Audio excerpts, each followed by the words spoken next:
Hello students, कैसे हैं आप? आई होप सब बहुत अच्छे हैं। बेटा हम स्ट्रक्चर ऑफ एटम में 15th लेक्चर पढ़ रहे हैं और धीरे धीरे हम एटम की स्ट्रक्चर को पढ़ते पढ़ते क्वांटम नंबर्स पर आ गए हैं। पहले समझे क्वांटम नंबर है क्या। हमने एटम के लिए बेटा डिफरेंट मॉडल पढ़े, जैसे हमने जे थॉम्सन मॉडल पढ़ा, फिर रदरफोर्ड मॉडल पढ़ा, फिर बोर मॉडल पढ़ा, फिर पता चला कि इलेक्ट्रॉन के अंदर वेव नेचर है। हमने डी ब्रोगली कॉन्सेप्ट पढ़ा, हाइजेनबर्ग अनसर्टेनिटी प्रिंसिपल पढ़ा बेटा। तो हमने फिर स्क्रोडिंजर वेव इक्वेशन पढ़ी जिसने 3D मॉडल की बात की। तो डिफरेंट थ्योरीज हमने एटम के लिए स्टडी की, लेकिन कोई भी एक भी थ्योरी ऐसी नहीं हुई जिसने 100% एटम की स्ट्रक्चर को डिफाइन किया हो। तो साइंस ने क्या किया बेटा, सभी थ्योरीज के जो पॉइंट वैलिड थे उन सबको कंबाइंड करके एक नया कॉन्सेप्ट बनाया, एक नया क्वांटम नंबर बना दिया। तो यानी कि क्वांटम नंबर उन सभी थ्योरीज का क्या है बेटा, कंक्लूजन है। तो क्वांटम नंबर है क्या? ये एक सेट है बेटा 4 नंबर्स का, यानी कि सेट ऑफ 4 नंबर्स। 4 नंबर्स का ये सेट है बेटा, जो क्या करेगा, एटम के बारे में कंप्लीट इंफॉर्मेशन देगा कि इलेक्ट्रॉन कहाँ प्रेजेंट है, उसकी एनर्जी क्या है, वो कौन से ऑर्बिटल में है, ओरिएंटेशन क्या है। तो ये सारी बातें हमें क्या करेगा, ये क्वांटम नंबर का सेट देता है। तो क्वांटम नंबर का अगर मैं डिफाइन करता हूं, quantum number is defined as the set of 4 numbers which give complete information of electrons in atom। कौन कौन सी इंफॉर्मेशन बेटा? आप ऐसे बोल सकते हो, energy of electron in atom, location, वो कौन से ऑर्बिटल में ऑक्यूपाइड कर रहा है, ऑर्बिटल ओरिएंटेशन,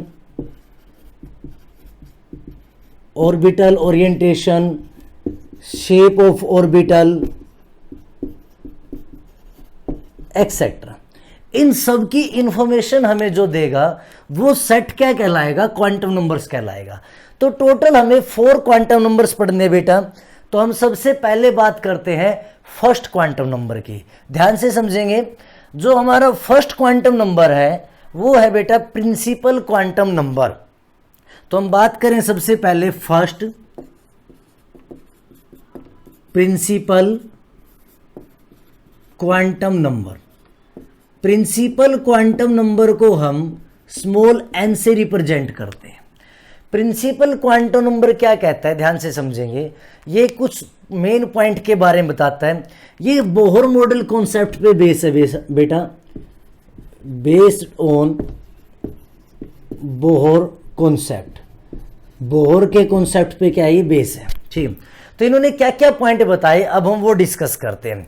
तो सबसे पहला पॉइंट ये बताता है कि इलेक्ट्रॉन जो है हाइड्रोजन या हाइड्रोजन लाइक पार्टिकल है, हाइड्रोजन या हाइड्रोजन लाइक पार्टिकल बोल रहा हूं बेटा मैं, उनके इलेक्ट्रॉन की एनर्जी के बारे में बताता है। तो फर्स्ट पॉइंट क्या है बेटा, it gives information about energy of electron of hydrogen and hydrogen like particle. Hydrogen और हाइड्रोजन लाइक पार्टिकल्स क्यों बोला? क्योंकि जिनके पास सिर्फ एक ही इलेक्ट्रॉन हो तो उनकी एनर्जी, इलेक्ट्रॉन की एनर्जी निकालने के बारे में इंफॉर्मेशन देता है। बाई फॉर्मूला आप ये फॉर्मूला यूज कर सकते हो, En is equal to -1312 divide by n kilo joule per mole. ये यूज कर सकते हो। अगर इलेक्ट्रॉन वोल्ट में लेते हो -13.6 n² इलेक्ट्रॉन वोल्ट पर एटम। तो ये कब है, हाइड्रोजन या हाइड्रोजन लाइक पार्टिकल में जो इलेक्ट्रॉन होते हैं उनकी एनर्जी आप इस फॉर्मूले से बता सकते हो। For multi for multi electron particles. अगर हम ऐसे पार्टिकल की बात करते हैं बेटा जो मल्टी इलेक्ट्रॉन होते हैं, यानी जिनके अंदर क्या है बेटा एक से ज्यादा क्या होते हैं इलेक्ट्रॉन्स होते हैं, तो हम सिर्फ क्या कर सकते हैं approximate value of energy calculate कर सकते हैं। तो यानी कि ये क्या बोलता है, इट डिटरमाइन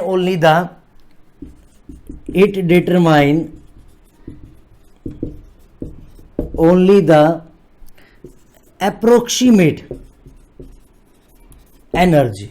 तो ये सिर्फ क्या करता है कि आप approximate energy of any electron, fix नहीं है बेटा, अप्रोक्सीमेट एनर्जी आप फाइंड आउट कर सकते हो किस केस में, जो मल्टी इलेक्ट्रॉन पार्टिकल्स होते हैं, यानी जिसके अंदर एक से ज्यादा इलेक्ट्रॉन है। बट हाइड्रोजन लाइक है तो आप डायरेक्ट इस फॉर्मूले से बता सकते हो।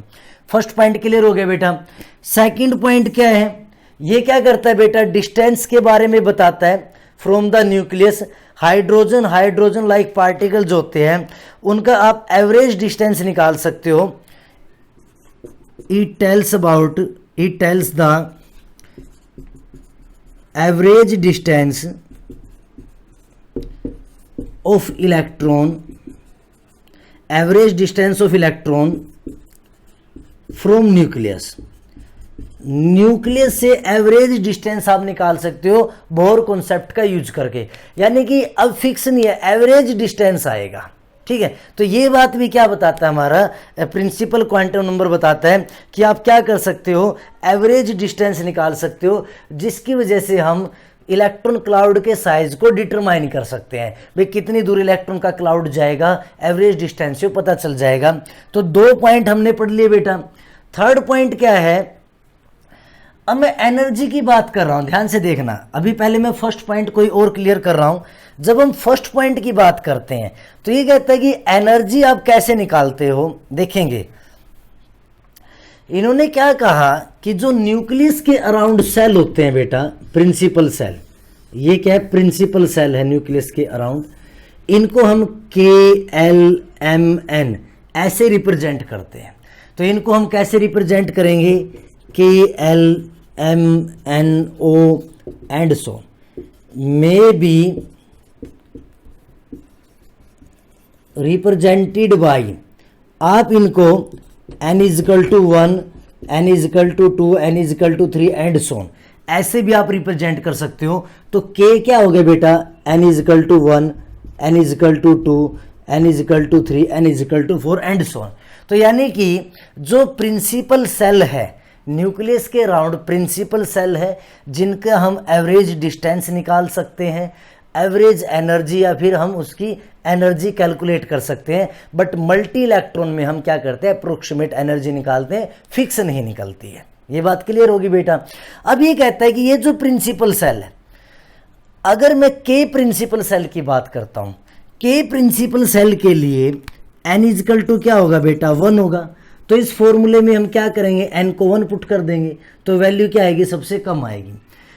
L के लिए n = 2 होगा बेटा, तो n की जगह हम 2 पुट कर देंगे, वैल्यू क्या आएगी, थोड़ी ज़्यादा आएगी। फिर m की वैल्यू और ज़्यादा आएगी, एनर्जी ज़्यादा। यानी कि ये कहता है कि जो प्रिंसिपल सेल न्यूक्लियस के जितना नज़दीक है उसकी एनर्जी उतनी ही कम होगी। तो इसका मतलब जो एनर्जी ऑर्डर है बेटा, इन्होंने क्या बताया कि जो एनर्जी ऑर्डर होता है K की एनर्जी सबसे कम है L से, M से, N से। या फिर आप ऐसे लिख सकते हो कि अगर मैं 4 इन टर्म ऑफ n लिखता हूं, इन टर्म ऑफ n, 1 की एनर्जी सबसे कम है 2 से, 3 से, 4 से, 5 से एंड सो।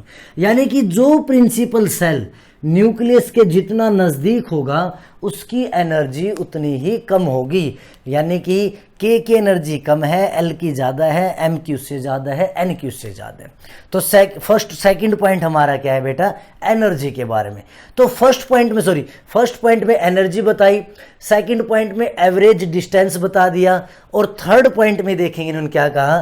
तो इन्होंने कहा जो भी प्रिंसिपल सेल है उनमें मैक्सिमम नंबर ऑफ इलेक्ट्रॉन्स को हम कैसे निकाल सकते हैं। तो थर्ड पॉइंट में बताता है maximum number of electrons can be present in any principal shell is given by 2n square, where n is the number of principal cell। कहता है किसी भी प्रिंसिपल सेल में मैक्सिमम नंबर ऑफ इलेक्ट्रॉन्स कितने होंगे वो आप 2n स्क्वायर से निकाल सकते हो। अगर मैं k की बात कर रहा हूं बेटा, k में n इज इक्वल टू 1 है, 1 वैल्यू पुट कर दो तो 2 इंटू 1। अगर मैं k के लिए बात कर रहा हूं 2 इंटू 1 स्क्वायर 2 हो गया बेटा। अगर मैं l के लिए बात कर रहा हूं 2 इंटू 2 स्क्वायर तो ये कितना हो गया बेटा 4 इंटू 2 8 हो गया। तो फर्स्ट में 2 इलेक्ट्रॉन होंगे, सेकंड में मैक्सिमम 8 हो सकते हैं। अगर मैं थर्ड की बात कर रहा हूं 2 इंटू 3 स्क्वायर 18 हो गया। तो थर्ड में कितने हो सकते हैं बेटा 18 हो सकते हैं। ऐसे फोर्थ में कितने हो सकते हैं 32। तो कहता है जो मैक्सिमम नंबर ऑफ इलेक्ट्रॉन्स है वो आप इस फॉर्मूले से निकाल लोगे तो 2 8 18 32 आगे जाकर के कितना आ जाएगा बेटा अप्रोक्सीमेट 50 एंड सोन। यानी कि इतने मैक्सिमम नंबर ऑफ इलेक्ट्रॉन हो सकते हैं, इससे कम तो हो सकते हैं बट इससे ज़्यादा नहीं हो सकते। यानी कि पहले प्रिंसिपल सेल में मैक्सिमम 2 यानी कि 1 या 2 इलेक्ट्रॉन हो सकते हैं, फिर दूसरे में 1 2 3 4 5 6 7 8 तक हो सकते हैं, फिर थर्ड में बेटा 1 से लेकर के 18 तक हो सकते हैं। तो मैक्सिमम नंबर ऑफ इलेक्ट्रॉन किसी भी प्रिंसिपल सेल में कितने हैं वो किससे निकाल लेंगे हम 2n स्क्वायर से निकाल लेंगे। तो प्रिंसिपल क्वांटम नंबर ने बेटा हमें 3 मेन बातें बताई।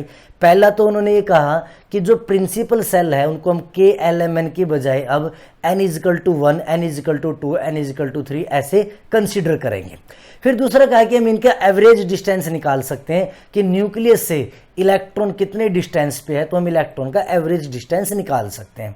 थर्ड का हाइड्रोजन या हाइड्रोजन लाइक पार्टिकल के लिए हम एनर्जी निकाल सकते हैं, बट मल्टी इलेक्ट्रॉन पार्टिकल्स के लिए हम अप्रोक्सीमेट वैल्यू ऑफ एनर्जी निकालते हैं। फिर उसी में कहा कि जो प्रिंसिपल सेल न्यूक्लियस के नज़दीक है उसकी एनर्जी बेटा उतनी ही कम है, ठीक है।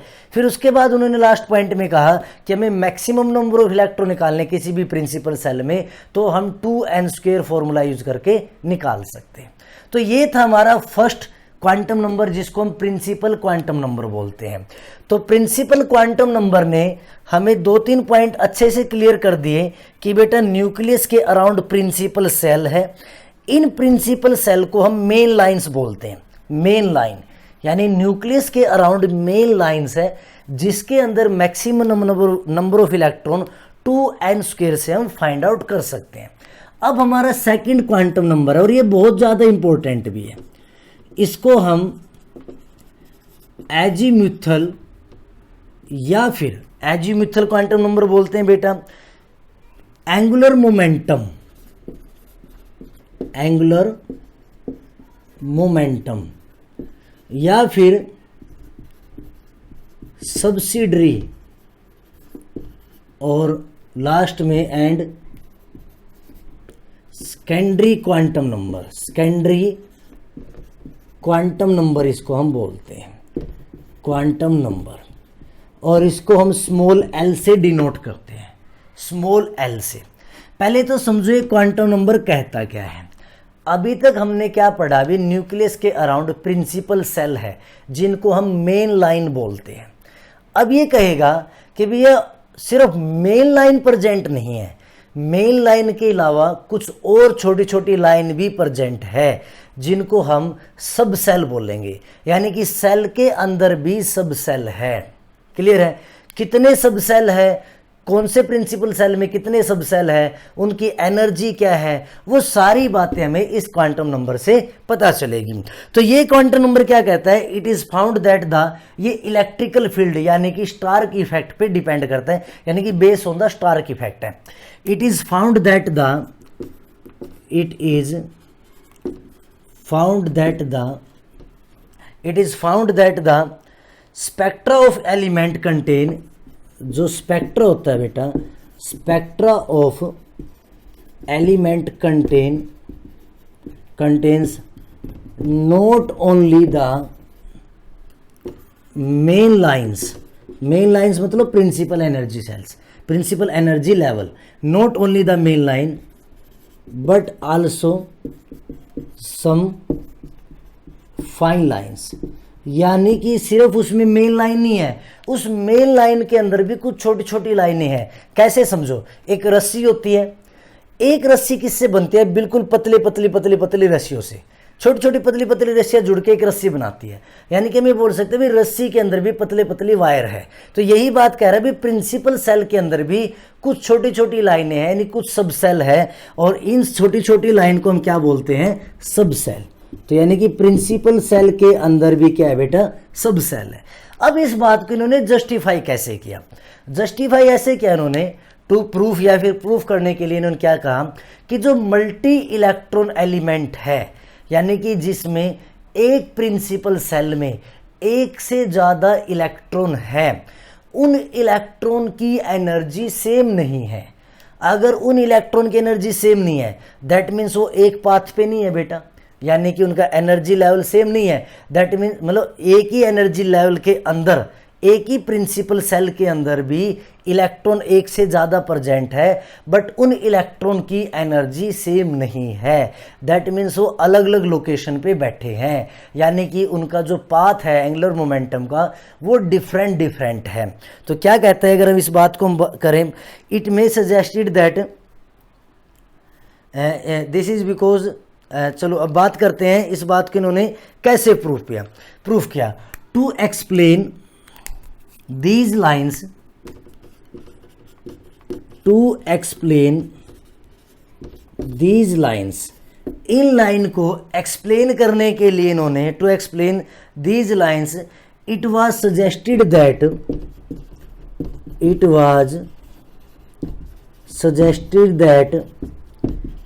in multi electron elements, in multi-electron elements, the energy of different electrons in same energy level do not have same energy, कि सेम एनर्जी लेवल में, या आप यहां पर सेम प्रिंसिपल सेल बोल सकते हो, कंफ्यूज मत होना, same principal shell, same principal shell के अंदर भी उनकी एनर्जी क्या है बेटा, सेम नहीं है, यानी कि एनर्जी क्या है, डिफरेंट डिफरेंट है।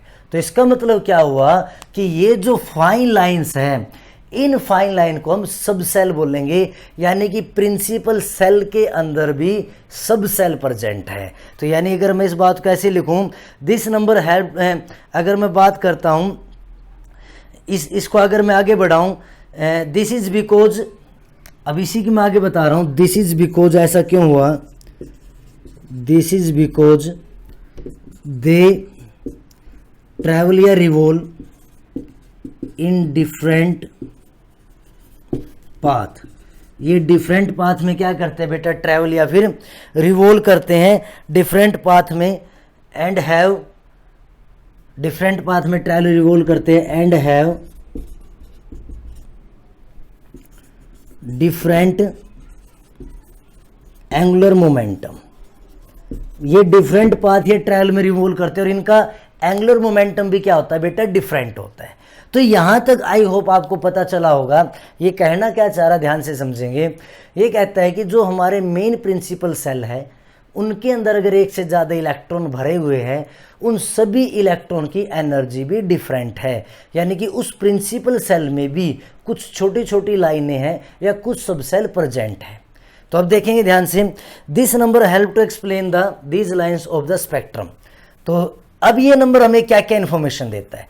पहला पॉइंट हमें ये पता चल गया, ये तो मतलब ये था कि इन्होंने अपना बेस बताया कि क्या क्या बातें हैं। अब इससे कंक्लूजन क्या निकलता है, तो यानी कि अगर मैं बात करूं, azimuthal quantum number gives the following information, azimuthal quantum number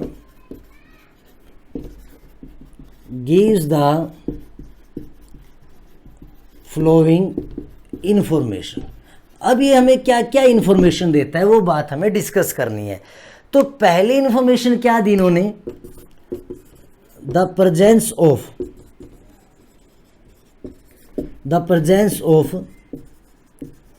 subshell, the presence of subshell in ऐसे बोल सकते हैं in any main shell, the presence of subshell in the main shell, यानी कि मेन सेल के अंदर सबसेल प्रेजेंट है बेटा, या number of subshell, the presence of number of subshell in the main shell. पहली इंफॉर्मेशन ये देता है हमें। सेकंड इंफॉर्मेशन क्या देता है हमें, angular momentum of the electron to any subshell. Angular momentum पहले हम पूरे पाथ का निकालते थे, अब सब सेल के अंदर इलेक्ट्रॉन है, ठीक है, तो अब सब सेल से क्या निकालेंगे, एंगुलर मोमेंटम निकालेंगे। यानी सेकंड इंफॉर्मेशन क्या देता है, angular momentum of electron in any सब सेल। और इसको कैसे निकाल सकते हो आप, under root L into L plus one H upon 2 पाई, ये बाहर है बेटा अंडरूट से, इंटू में एच अपॉन 2 पाई। ये फॉर्मूला यूज करके हम एंगुलर मोमेंटम निकाल सकते हैं। और इस फॉर्मूले को हम ऐसे भी लिख सकते हैं, L into L plus one H cut, ठीक है, एच कट का मतलब होता है एच अपॉन 2 पाई। एच क्या यहाँ पर, एच है यहाँ पर बेटा प्लैंक कांस्टेंट, ठीक है, और एल क्या है, एजीमुथल क्वांटम नंबर की वैल्यू है। अभी मैं आपको बताऊंगा वैल्यू आती कैसे है, ये बात क्लियर होगी। तो उसके बाद अगर मैं बात कर रहा हूं बेटा, the value now that it depend on the value of L. अगर आप एंगुलर मोमेंटम की बात करूं तो इसकी वैल्यू एल पे डिपेंड करती बेटा, एन पे डिपेंड नहीं करती। पहले हम एन से निकालते थे एंगुलर मोमेंटम, लेकिन अब कहते हैं भाई सब प्रिंसिपल सेल के अंदर सब सेल है, तो उन सब सेल से ही एंगुलर मोमेंटम आप निकाल लोगे। ये बात क्लियर हो गई। अब देखेंगे ध्यान से। उसके बाद बेटा ये है, एंगुलर मोमेंटम को मैं आगे भी डिस्कस करूंगा, यहाँ एक स्टार लगा के छोड़ रहा हूं, 1-2 पॉइंट में आगे नेक्स्ट उसमें डिस्कस करूंगा। नंबर 3 पॉइंट रहता है रिलेटिव एनर्जी ऑफ वेरियस सब सेल। हम रिलेटिव एनर्जी निकालते, बताऊंगा कैसे, रिलेटिव एनर्जी ऑफ एनी सब सेल। एक दूसरे सब सेल की आपस में रिलेटिव एनर्जी निकाल सकते हैं हम कि किस सब सेल की एनर्जी ज़्यादा है, किसकी कम है। ये इन्फॉर्मेशन भी हमें कौन देगा, एजीमुथल क्वांटम नंबर देगा। और उसके बाद सबसे बड़ी बात ये है बेटा, ये सब सेल की शेप के बारे में बताएगा, shape of subshell present in main shell. Main shell में जो सब सेल प्रेजेंट है उनकी शेप क्या है, जो हम क्वांटम नंबर के बाद डिस्कस करेंगे कि एस ऑर्बिटल की शेप क्या, पी की क्या, डी की क्या, एफ की क्या, तो वो सारी बातें ये एजीमुथल क्वांटम नंबर हमें बताता है। अब देखो नंबर ऑफ सब सेल कैसे कैलकुलेट करते हैं, तो हम अब बात करें कैलकुलेशन ऑफ, इसी में बात करें बेटा एजीमुथल क्वांटम नंबर में ही, कैलकुलेशन ऑफ नंबर ऑफ सब सेल। यानी कि अगर हम बात करें एजीमुथल क्वांटम नंबर ही हमारा चल रहा है, एजीमुथल क्वांटम नंबर, और अब हम बात कर रहे हैं number of subshell present in any main shell. हम ये कैसे कैलकुलेट कर सकते हैं बेटा, जो एल की वैल्यू होती है, एल की जो वैल्यू होती है, अगर मैं एल के बारे में बात कर रहा हूँ, एल की जो वैल्यू होती है वो 0 से n-1 तक होती है। और यहाँ n क्या है, where n is the principal shell. n क्या बेटा, हमारा प्रिंसिपल सेल है, ठीक है। तो प्रिंसिपल सेल की हम वैल्यू पुट करेंगे, एल की वैल्यू निकाल लेंगे। देखेंगे ध्यान से, when n is equal to 0, n की वैल्यू क्या है बेटा, 0 तो नहीं होगा, 0 सेल नहीं होगा, 1 होगा, l इज इक्वल टू 1, यानी मैं फर्स्ट सब सेल की बात कर रहा हूँ, k। ये क्या है हमारा, यहाँ लिख देता हूँ मैं, ये क्या है हमारा बेटा, k प्रिंसिपल सेल है, ठीक है। That means n is equal to 1। तो एल की वैल्यू क्या होगी, L is equal to 0, L की ए की वैल्यू है बेटा L is equal to 0। Second point देखिए, when N is equal to 2, अब एन इज इक्वल टू 2 कौन सा प्रिंसिपल सेल है बेटा, L, N is equal to 2, तो जो एल की वैल्यू होगी बेटा एल इज इक्वल टू 0 होगा, एल इज इक्वल टू 1, 0 से n माइनस 1 तक लेना है तो 0 भी हमें लेना है, तो एल इज इक्वल टू 0, एक कम करके ले लो, एल इज इक्वल टू 1। उसके बाद बात कर रहा हूं मैं when n is equal to 3, this implies l is equal to 0, l is equal to 1, l is equal to 2। When n is equal to 4, this implies l is equal to 0, l is equal to 1, l is equal to 2, l is equal to 3।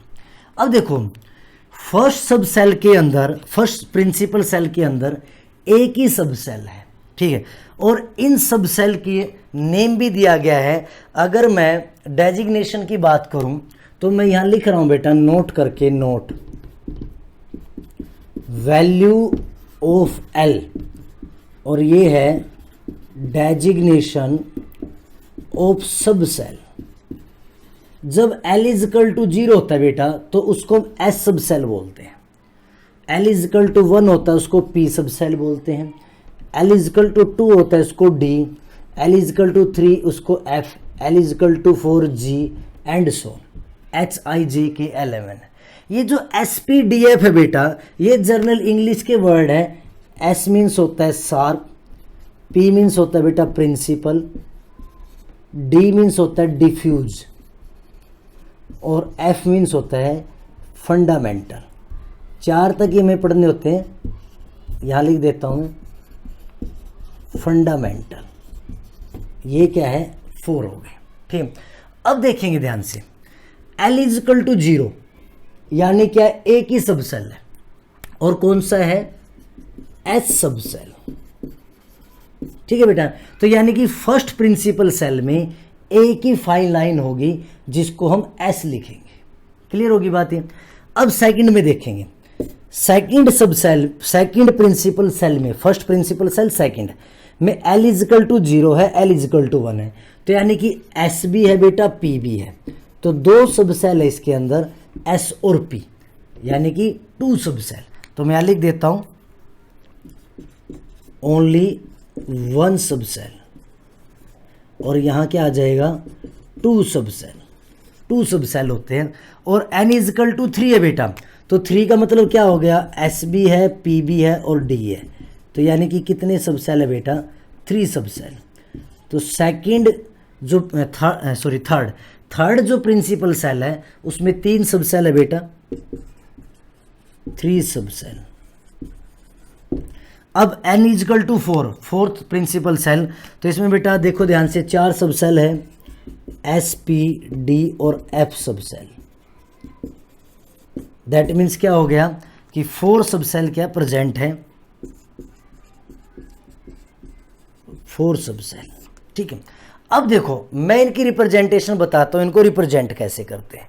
यहां तक clear हो गया, आपको पता चल गया कि कौन सा सब सेल है। L इज इक्वल टू 0 होता है तो हम S बोलते हैं बेटा, L इज इक्वल टू 1 होता है तो P बोलते हैं, L इज इक्वल टू 2 होता है तो D बोलते हैं, L इज इक्वल टू 3 होता है तो F बोलते हैं। तो देखो ये हमारा मान लेते हैं न्यूक्लियस है, ठीक है, इसके अराउंड हमारा ये फर्स्ट प्रिंसिपल सेल है, N इज इक्वल टू 1। अब n इज इक्वल टू 1 में सिर्फ क्या S है, देखो S यहाँ भी यहाँ भी यहाँ भी यहाँ भी, तो इनको कैसे डिफरेंशिएट करें, अलग अलग कैसे करें, तो इसको हम 1S मानते हैं भाई, इसके अंदर क्या है सिर्फ 1S है। n इज इक्वल टू 2 की अगर मैं बात कर रहा हूँ, मैं डिफरेंट कलर दिखा देता हूँ, n is equal to 2, n is equal to 2 में बेटा 2 सब सेल है, ठीक है, कौन कौन से हैं, एक को हम नाम लिखेंगे 2S और एक को लिखेंगे 2P, S आगे होता है P बाद में आता है। n is equal to 3, n is equal to 3 में बेटा 1 2 और साथ में 3, ये है n इज इक्वल टू 3, तो ये हो गया बेटा 3S 3P और 3D, 3 सब सेल है बेटा n इज इक्वल टू 3 में।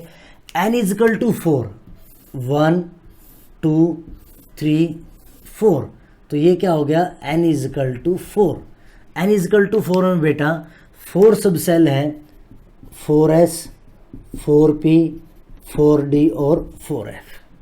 कोई दिक्कत है? तो यानी कि न्यूक्लियस के अराउंड अगर आप देखें तो पहले प्रिंसिपल सेल में एक ही सब सेल है 1s, सेकंड में बेटा 2 सब सेल है 2s, और थर्ड में बेटा 3 सब सेल है 3s, 3p और 3d, और फोर्थ में बेटा 4 है, फिफ्थ में बेटा 5 है। यानी टोटल नंबर ऑफ सब सेल अगर आप देखो 1 2 3 वो प्रिंसिपल नंबर सेल के बराबर होते हैं। तो कंफ्यूज नहीं होना है। अगर आपसे पूछ ले n = 5 है तो कितने सब सेल होंगे 5, n = 8 है तो कितने सब सेल होंगे 8, n = 2 है तो कितने सब सेल होंगे बेटा 2 होंगे। ये बात क्लियर होगी। उससे पहले जब मैंने प्रिंसिपल क्वांटम नंबर बताया था बेटा, तो मैंने आपको ये बताया था कि जो एनर्जी है वो KLMN, K की क्या सबसे कम है, L की उससे ज़्यादा है, M की उससे ज़्यादा है, उसके बाद क्या एनर्जी ज़्यादा है। तो वही बात हम कर रहे हैं एनर्जी की। अगर हम एनर्जी की बात करें बेटा, एनर्जी की अगर मैं बात कर रहा हूँ आप ध्यान से सुनेंगे बेटा, एनर्जी की अगर मैं बात कर रहा हूँ तो जो 1s होता है बेटा, यहाँ गिवन भी है, मैं आपको बता देता हूँ। जो 1s होता है, अगर मैं 1s की बात कर रहा हूँ, सिर्फ मैं SS ऑर्बिटल को कंपेयर कर रहा हूँ बेटा एनर्जी, ये एनर्जी ऑर्डर में बना रहा हूँ। तो 1s की एनर्जी कम होती है बेटा 2s से, 3s से, 4s से एंड सो। ये तो क्या सेम ऐसे ही 2p की कम होती है 3p से, 4p से, फिर 3d की कम होती है 4d, 5d, 6d and so. और अगर मैं सेम प्रिंसिपल सेल की बात कर रहा हूं, in case of same principal shell, एक ही प्रिंसिपल सेल की अगर मैं बात करूं तो S की एनर्जी बेटा कम होती है P से, D से और F से। यानी जो न्यूक्लियस के ज़्यादा नज़दीक है, देखो S ज़्यादा नज़दीक है न्यूक्लियस के तो एनर्जी कम होगी, P की उससे ज़्यादा, D की उससे ज़्यादा, F की उससे ज़्यादा। तो इसका मतलब क्या हुआ, जो एजीमुथल क्वांटम नंबर है, अगर हम बात करें एजीमुथल क्वांटम नंबर की, ध्यान से समझना जो हम बोल रहा हूँ, वो हमें ये बताता है कि भैया प्रिंसिपल सेल के अंदर भी कुछ सब सेल प्रेजेंट है। ये बात क्लियर होगी। उन सब सेल की सबकी अलग अलग एनर्जी है, ठीक है, उन सब सेल का सबका अलग अलग एंगुलर मोमेंटम है। अभी मैंने एंगुलर मोमेंटम का फॉर्मूला लिखा था, अब मैं आपको प्रूव भी करके दिखा दूंगा कैसे निकालते हैं, ठीक है। उसके बाद अगर मैं बात कर रहा हूं, उन सब सेल को आप कैसे रिप्रेजेंट करते हो, SPDF ऐसे रिप्रेजेंट करते हो, वो डिपेंड करता है L की वैल्यू के ऊपर। क्लियर है बात है। तो इसका मतलब क्या हुआ, अब मैं आपको एक एग्जांपल देता हूं साथ के साथ, ताकि आपको पता चले हो क्या रहा है। अगर मान लो वो हमसे ये पूछ लेता है, अभी मैं 2 पॉइंट पे डिस्कस कर रहा हूं, हमसे पूछता है क्वेश्चन में, right quantum number notation of 3p, वो हमें 3p की क्वांटम नंबर नोटेशन पूछता है बेटा। सामने 3 है तो कौन से मिलेगा 3 में, तो 3p में n = कितना है बेटा 3, और p के लिए l क्या होता है हमारा 1। तो यानी इसके लिए अगर मैं सिर्फ 2 क्वांटम, चारों की करेंगे बाद में, हम सिर्फ 2 क्वांटम नंबर की बात करूं तो n = 3, l = 1 हो गया। अगर वो हमें 3s पूछ लेता है तो n = 3 और l = 0, यानी कि l = 0 जो है वो s को रिप्रेजेंट करता है, l = 1 p को, l = 2 d को, l = 3 f को, ऐसे रिप्रेजेंट करते हैं। क्लियर है। l = 4 g, h, i, j के एंड सोन ऐसा चलता रहेगा। तो ऐसे हमसे ना principal quantum number, azimuthal quantum number, इनकी इन्फॉर्मेशन मांगता है कि सेट बनाइए कि कैसे होगा। क्लियर है बातें। तो ये बात हमें पता होनी चाहिए। अब उसके बाद देखेंगे ध्यान से एक दो छोटी छोटी बातें। अभी मैंने बात की एंगुलर मोमेंटम की। एंगुलर मोमेंटम का जो हमने फॉर्मूला पढ़ा बेटा,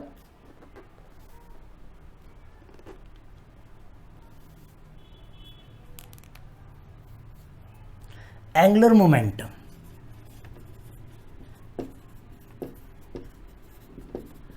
एंगुलर मोमेंटम का फॉर्मूला था √L × L+1 h/2π। अगर मान लो मैं एंगुलर मोमेंटम निकालता हूं, angular momentum of 1s, 2s, 3s, 4s and so, यानी s वालों का निकालता हूं। अब s के केस में l = क्या बेटा 0 है, तो l की वैल्यू 0 पुट करोगे तो सब कुछ क्या हो जाएगा जीरो हो जाएगा। तो यही बात कहता है the electron have the same angular momentum S के लिए, चाहे वो 1s हो, 2s हो, 3s हो, 4s हो, सबके लिए एंगुलर मोमेंटम क्या होता है, सेम होता है। ठीक है, यानी कि क्या लिखेंगे, angular momentum is same for 1s 2s 3s 4s and so, यानी s के सभी सब सेल का एंगुलर मोमेंटम सेम आएगा। ऐसे p के लिए बेटा अगर मैं बात कर रहा हूं 2p 3p 4p 5p and so, इन सब की बात कर रहा हूं, तो अब L इजकल टू क्या आएगा, 1 आएगा। तो L को 1 पुट कर दो, सभी की वैल्यू क्या आएगी, सेम आएगी। तो यानी कि 2p 3p 4p 5p and so, इन सब का एंगुलर मोमेंटम क्या आएगा, सेम आएगा। ऐसे ही 3d 4d 5d 6d and so, इन सब का एंगुलर मोमेंटम क्या आएगा, सेम आएगा। ऐसे ही 4f 5f 6f 7f, इन सब का क्या आएगा, एंगुलर मोमेंटम सेम आएगा। एक बात और है बेटा जो हमें ध्यान रखनी है, ये जो SPDF है इनको हम हमेशा स्मॉल लेटर से लिखते हैं, कैपिटल लेटर से नहीं लिखते हैं। ये मैंने बता दिया, शार्प होते ही प्रिंसिपल, ये डिफ्यूज, ये फंडामेंटल, ये जनरल वर्ड है हमारे इंग्लिश के। तो यानी कि ये पीक पे डिपेंड करता है, वो आप NMR केमिस्ट्री में पढ़ोगे तो इनको आप स्मॉल लेटर में लिखोगे, कैपिटल लेटर में नहीं लिखते हैं। तो यहां तक हमें पता चल गया एजिमुथल क्वांटम नंबर। अब देखो प्रिंसिपल क्वांटम नंबर ने क्या बताया, अभी न्यूक्लियस के अराउंड प्रिंसिपल सेल है, उनमें नंबर ऑफ इलेक्ट्रॉन कैसे निकालोगे, 2n² से, मैक्सिमम इतने हो सकते हैं। लेकिन एजिमुथल कहता है प्रिंसिपल सेल के अंदर भी सब सेल प्रेजेंट है। यहां तक क्लियर हो गई। अब हम पढ़ते हैं नंबर 3 पे मैग्नेटिक क्वांटम नंबर। देखेंगे मैग्नेटिक क्वांटम नंबर क्या कहता है।